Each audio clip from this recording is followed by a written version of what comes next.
เนี่ยครับเขาก็จะรีดแป้งแบบนี้ครับแล้วก็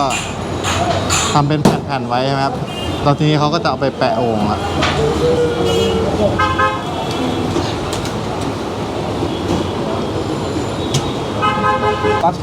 นี่ครับนานเนี่ยสดๆครับเนี่ยเขาทำใหม่ๆแล้วครับนี่ครับนี่คนทำบอตต้านะเขาจะขายชิ้นละ20 ทาก้านะครับนี่ครับเจ้าของร้านครับใจดีครับ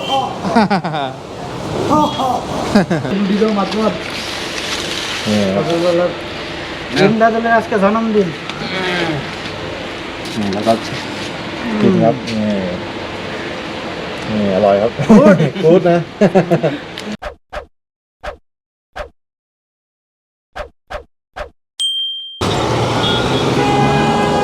สวัสดีครับวันนี้นะครับผมก็จะพามาดูร้านอาหารโลคอลนะครับก็เป็นร้านอาหารของชาวบังกลาเทศนะครับที่คนบังกลาเทศเขารับประทานกันนะครับก็วันนี้ผมก็คิดว่าผมจะซื้อนานนะครับกับไก่ย่างนะครับไปเลี้ยงลูกน้องนะครับก็ตอนนี้ลูกน้องในช็อปของผมก็จะมีอยู่5 คนนะครับก็คนไทยอีก2 คนก็จะเป็น7 คนนะครับก็เดี๋ยวเรามาดูกันครับว่าร้านนี้มีอะไรบ้างนะครับนี่ครับร้านนี้ก็จะเป็นร้านอาหารโลคอลนะครับของคนบังคลาเทศนะครับนี่ครับตอนนี้ก็กำลังทำนานนะครับเพราะมันรีดแป้งครับทำนานนี่ก็จะเป็นเขาจะเรียกว่าซามโมซ่านะครับก็รสชาติก็อร่อยนะครับแต่พวกนี้ผมเคยรับประทานอยู่ครั้งหนึ่งนะครับแต่ว่ามันจะหนักออกไปทางเครื่องเทศนะครับรสชาติก็จะออกแบบแนวมัสลานะครับก็จะเป็นกลิ่นออกแนวของอินเดียบังกลาเทศนะครับนี่ครับที่ทำนานครับนี่ครับเขาก็จะรีดแป้งแบบนี้ครับแล้วก็ทำเป็นแผ่นๆไว้ใช่ไหมครับแล้วทีนี้เขาก็จะเอาไปแปะโอ่งอะแต่สมัยนี้ก็จะหาโอ่งยากแล้วครับสมัยนี้เขาจะทำเป็นเหมือนเนี่ยครับเตาสแตนเลสครับข้างในก็จะเป็นโอ่งนะครับเพื่อให้มันดูดีนะครับเขาจะไปแปะเนี่ยครับจะไปแปะแบบนี้ครับนี่ครับ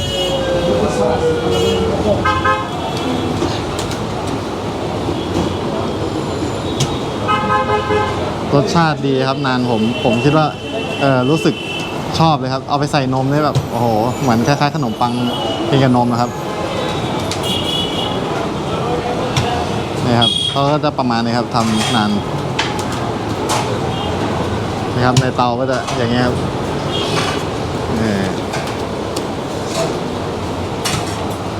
นี่ครับด้านนี้ก็จะเป็นเหมือนคล้ายๆกับอะไรสักอย่างครับผมก็ไม่รู้ชื่อนะครับ And why with this one what is it? Yeah. What is this one? Bangla botta. Botta. Yeah. Many like. อันนี้มันจะเป็น 20 taka one piece. เขาจะขายชิ้นละ20 ทาก้านะครับ 20. เนมบอตต้า No, botta. บอตต้านะครับเขาเรียกว่าบอตต้านะครับเขาก็จะขายเป็นลูกละ20 ทากานะครับนี่ครับก็เป็นเครื่องแกงอะไรประมาณนั้นนะครับ This is potato. Potato. โปเตโต้ Yeah. อ๋ออันนี้เป็นมันฝรั่งนะครับมันฝรั่งปั้นเป็นลูกกลมๆนะครับส่วนอันนี้จะเป็นพวกข้าวพวกอะไรที่เขาผสมเครื่องเทศนะครับก็แปลกดีครับนะครับดิสไซน์เบียร์นี่ Biryani. ชง Bangla. อ๋อ Biryani. ฝั่งนี้ด้านนี้มันจะเป็นข้าวหมกครับข้าวหมกบิยานี่ครับก็จะเอาไปผสมกับพวกข้าวหมกไก่หรือว่าข้าวหมกเนื้อข้าวหมกแพะอะไรเงี้ยครับประมาณนั้นนะครับ Kisuri. อันนี้เป็นคิชูรี่นะครับจะเป็นเหมือนคล้ายๆข้าวหมกไก่บ้านเรานะครับสีเหลืองนี่มันจะรสชาติจะเผ็ดกว่าบ้านเรานิดนึงนะครับกับเครื่องเทศก็จะถึงพริกถึงขิงนะครับนี่ครับนี่ครับเดี๋ยวเรารอออเดอร์ครับที่เราสั่งไก่กับนานไว้ครับนี่นานเขาเสร็จแล้วก็จะออกมาเป็นแบบนี้ครับนี่เขาก็จะใส่ทาเนยนะครับทาเนยแล้วก็จะโรย ผงอะไรสักอย่างนะครับ vegetarian lagi. นี่ครับน่ากินครับนาน Bos, you one piece give no? นะคลิปวันพิษ Eh, hai করে 4 টাকা তো দিন আর 5 টাকা। হ্যাঁ 5 টাকা দেন না 4 টাকা। 5 টাকা দেন। what You another two side.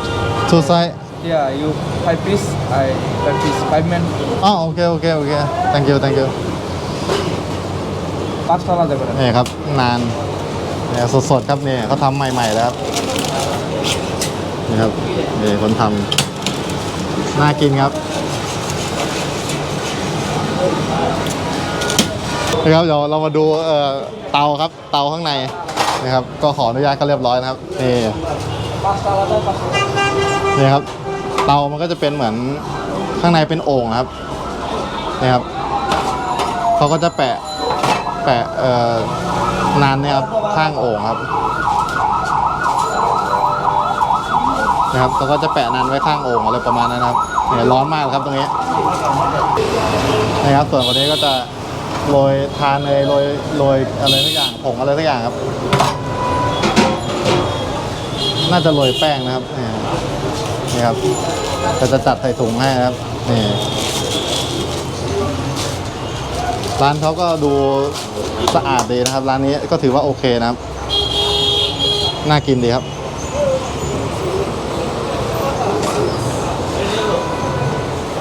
ตอนนี้ก็รอไก่ย่างนะครับไก่ย่างเขากำลังย่างอยู่ครับยังไม่เสร็จนะครับตอนนี้มันเป็นเวลาประมาณสัก5 โมงเย็นนะครับ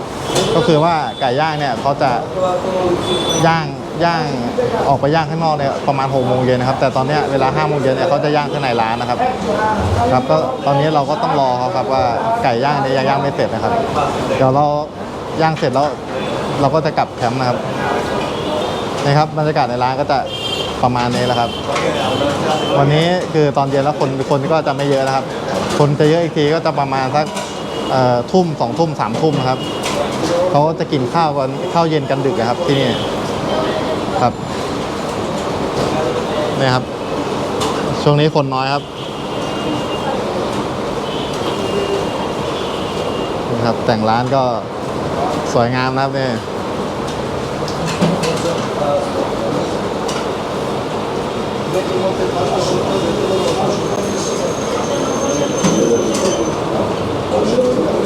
นะครับเราก็พาลูกน้องเรามาซื้อนะครับนี่ก็คนงานลูกน้องเราเป็นคนแนะนำนะครับร้านนี้เขาถือว่าโอเคนะนาฟินิชอ่ะเอามา Eh, 500. ฮะโอลิฟไฟฮันเลด Yeah. แอนชิคเก้นนะ Chicken. also Eh, one piece 300 yeah, or yeah. One roti 200, 20. นี่ครับก็มีนาน10 ชิ้นแล้วก็ไก่นะครับไก่1 ตัว500 ทาก้านะครับ This 20 yeah. 20 yeah.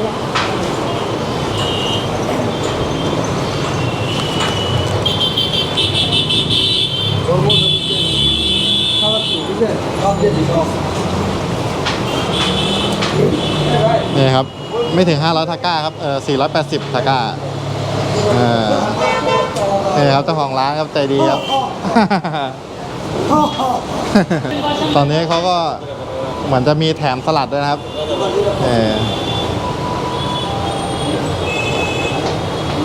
ก็โอเคนะครับร้านนี้ถือว่าโอเคเลยครับสำหรับชาวต่างชาตินะครับที่มีโอกาสได้มาเที่ยวที่นี่ก็ร้านอาหารแบบนี้ถือว่าเรารับประทานได้แน่นอนนะครับโอเคครับเดี๋ยวเรากลับไปที่แคมป์เรานะครับแคมป์เราก็อยู่ไม่ไกลครับเนี่ยอยู่ฝั่งตรงข้ามเลยครับอันนี้เป็นแคมป์ที่เรามาทำงานนะครับก็คือเป็น CP06 นะครับแต่แคมป์ที่พักเราเนี่ยคือเป็น CP03-04 นะครับก็จะอยู่ที่อีกที่หนึ่งนะครับที่เราลอยกระทงครับ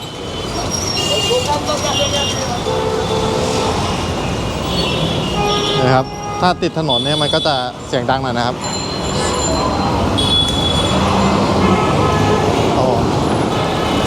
นี่ครับเขาจะใช้ตำรวจนะครับที่นี่จะไม่มีไฟแดงครับจะใช้ตำรวจในการโบกรถนะครับน นี่นะครับหลังเลิกงานแล้วก็รถเยอะครับวันนี้เยอะมากครับ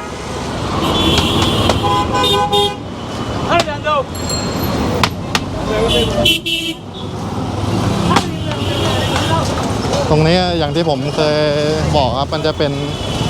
ศูนย์รวมเหมือนศูนย์รวมรถบัสนะครับรถจะเยอะเป็นพิเศษครับแถวนี้ครับตอนนี้เราก็กลับมาถึงที่ช็อปแล้วนะครับวันนี้เราจะปาร์ตี้กันหลังเลิกงานนะครับตอนนี้มีคนงานอยู่5คนครับแล้วก็มีคนไทยอยู่2คนรวมผมก็เป็น3คนนะครับก็นะครับก็จะมีแค่นี้ครับคนของเราตอนนี้เพราะว่าเราส่งไปช่วยงานสเตชันนะครับหน้างานนะครับตอนนี้เขาเร่งมากเขาก็ขอคนเราไปนะครับก็จะเหลืออยู่แค่5คนนะครับนะครับตรงนี้ก็จะเป็นไก่นะไก่ย่าง বনানে এটাไก่ย่างที่นี่จะหมักแบบรสชาติออกแนวแบบ এই যে অর্ধেকটা এনেเหมือนอาหรับนะครับนี่ครับเราจะมีนะครับงานครับนี่ครับ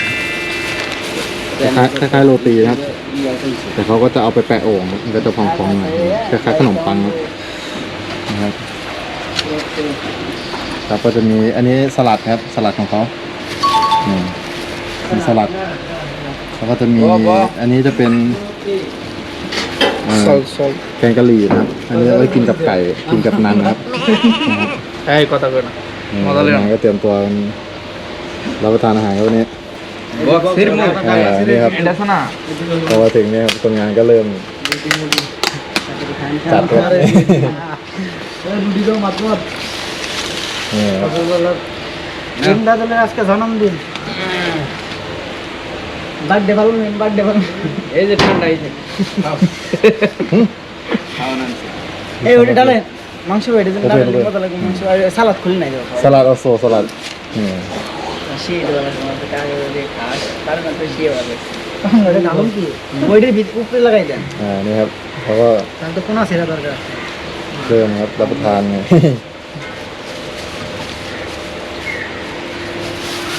น้ำสลัดนี่ก็จะเป็นแบบแตงแล้วก็ใส่น้ำสลัดของ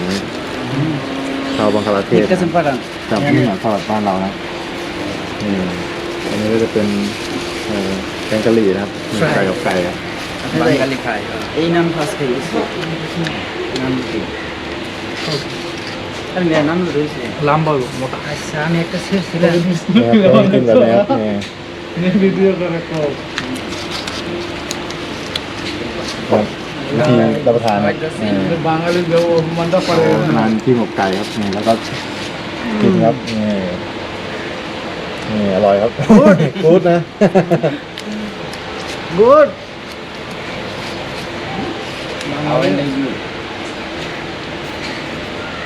ผมได้ถามคนงานที่นี่แล้วครับว่าค่าแรงขั้นต่ำนะครับเขาก็จะตกประมาณสัก400ทาก้านะครับ400ทาก้าเนี่ยตีเป็นเงินไทยนะครับก็ตกประมาณ150 บาทนะครับต่อวันนะครับก็ถือว่าถูกมากนะครับแรงงานที่นี่ครับเขาก็กินข้าวกับพวกแกงกะหรี่พวกแกงมัสลาอะไรเงี้ยครับก็จะไม่เหมือนที่ไทยครับที่ว่าเราจะทานอาหารตามสั่งตามร้านครับราคา30-40 บาทนะครับแต่คนที่เนี่ยเขาประหยัดเงินนะครับเพื่อครอบครัวเขาจริงๆครับก็ท่านใดชอบคลิปนี้นะครับก็ช่วยกดไลค์กดแชร์กด Subscribe นะครับกดกระดิ่งแจ้งเตือนให้ผมด้วยนะครับก็สำหรับวันนี้ก็คงเพียงเท่านี้นะครับก็เจอกันใหม่คลิปต่อไปนะครับสวัสดีครับ